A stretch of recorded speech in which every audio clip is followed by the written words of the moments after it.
মকর সংক্রান্তির পরের সপ্তাহে রবিবারই পরে সূর্যপোষ পুজো আর তার সাথে বিশাল বড় মেলা। ঠাকুরবাড়ির ভিডিও যখন আমি দিয়েছিলাম তখন জানিয়েছিলাম এখানে বিশাল বড় মেলার আয়োজন হয়।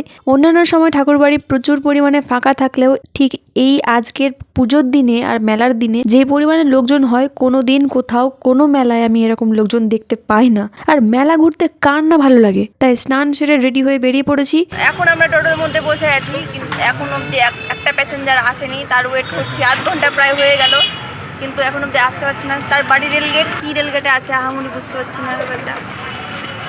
আর এই হচ্ছে প্রিয়াদি, কি সুন্দর ফর্সা লাগছে। তার পাশে আমি কাটবো, দেখ দেখ না দিকে রে, লাজুক মানুষ তো তাই দেখছে না। ফাইনালি আমরা এখন যাচ্ছি মেলার দিকে। আমাকে দেখাস না, স্পেশাল প্যাসেঞ্জার মাওবাদী। এই মেলায় এত লোকজনের ভিড় হয়, প্রায় 1 থেকে 1.5 কিলোমিটার না 2 কিলোমিটার মতো আগেই টোটো দাঁড় করিয়ে দিচ্ছে, নামিয়ে দিচ্ছে, ওখান থেকে হেঁটে হেঁটে চলো, এই হচ্ছে ব্যাপার। তো আমাদের কি হয়েছে, এইদিকে একটা সাইড দিয়ে রাস্তা ছিল, ওই রাস্তা দিয়ে আমরা যাচ্ছি প্রায় মনে হচ্ছে জঙ্গিপুর চলে গেলাম। ঔরঙ্গাবাদ থেকে জঙ্গিপুর, মানে এতটা ঘুরে ঘুরে ঘুরে ঘুরে এসছি, প্রায় মোটামুটি 20 মিনিট মতো আমাদেরকে হেঁটেই আবার আসতে হয়েছে। সে যাই হোক, মেলা ঢুকতে প্রথমেই দাদাকে দর্শন করে আমরা এখন যাচ্ছি শ্রী শ্রী সর্বেশ্বর বলরাম মদন মোহন মন্দিরের ভেতরে ঢুকতে। কিন্তু ঢুকতে গিয়ে যা অবস্থা হলো, বাপ রে বাপ, ভিড় দেখছো লোকজনের, ভিড় দেখে তো আমার মাথায় হাত। আর তার উপরে আমি পরেছিলাম সোয়েটার, ঘেমে টেমে স্নান হয়ে গেছি। এত লোকজন কুলকুল করছে, দাঁড়ানোর মতো জায়গা নেই, তার উপরে পিওর উলের সোয়েটার পরে গিয়েছি আমি। আজকে বোধহয় মাথাটা খারাপ হয়ে গেছিল আমার মেলা ঘুরতে যাওয়ার চক্করে। আচ্ছা, কারা কারা মেলা দেখতে গিয়েছিলে আজকে, আর কে কে মেলা যেতে পারোনি, ইচ্ছে থাকা সত্ত্বেও ঠাকুর দর্শন করতে পারোনি, তারা আমার ভিডিওর মধ্যে দিয়ে দেখে নাও। ছোটবেলায় এই মেলা আমি সেরকম ভাবে আসতে পারিনি, কিন্তু গত 6 থেকে 7 বছর ধরে আমি টানা এই মেলা এসেছি। প্রতি বছরই আমি ঠিক কোনো না কোনো ভাবে, মানে জানি না কিরকম ভাবে মেলা আসার মতো স্কোপ পেয়েই যাই। আর সৌভাগ্যবশত শ্রী শ্রী সর্বেশ্বর বলরাম মদন মোহন দেবের দর্শনটাও আমার হয়ে যায়। একটা কথা কিন্তু সত্যি মানতে হবে, ফাঁকা ফাঁকা ভাবে ঠাকুর দর্শন করা আর প্রচুর ভিড় কাটিয়ে এসে ঠাকুর দর্শন করার মধ্যে কিন্তু অনেক পার্থক্য আছে। হ্যাঁ, একটু হয়তো শরীরটা খারাপ করে, একটু ভিড়ের মধ্যে ঠেলাঠেলি হয়, কিন্তু তারপরেও যখন প্রচুর লোকজনকে পেরিয়ে এসে ঠাকুর দর্শন করা যায় তখন কিন্তু মনে আলাদাই শান্তি পাওয়া যায়, যেটা ফাঁকা ফাঁকা ঠাকুর দর্শন করে পাওয়া যায় না। আমি জানি না আমার সাথে কারা কারা একমত, কিন্তু আমার কাছে এটা সত্যি। প্রচুর ভিড় কাটিয়ে ঠাকুর দর্শন করার মজাই আলাদা, মানে আনন্দটাই অন্যরকম থাকে।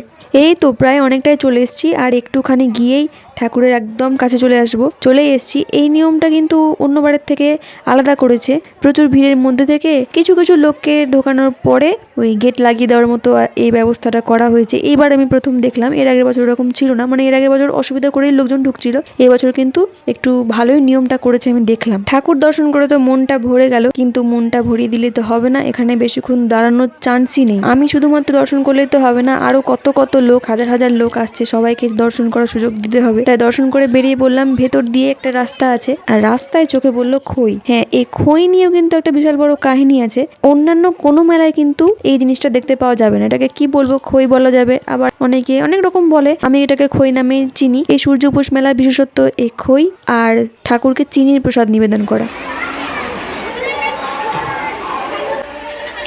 এই খই খেতে কিন্তু আমার অদ্ভুত সুন্দর লাগে। আমি যদি মেলা নাও আসতে পারি, আমার জন্য ঠিক কেউ না কেউ এই খই নিয়ে যাবেই এই মেলা থেকে। আর এই খইয়ের বেস্ট পার্ট হচ্ছে ওপরে লাল লাল খইগুলো, ওগুলো খেতে মিষ্টি লাগে।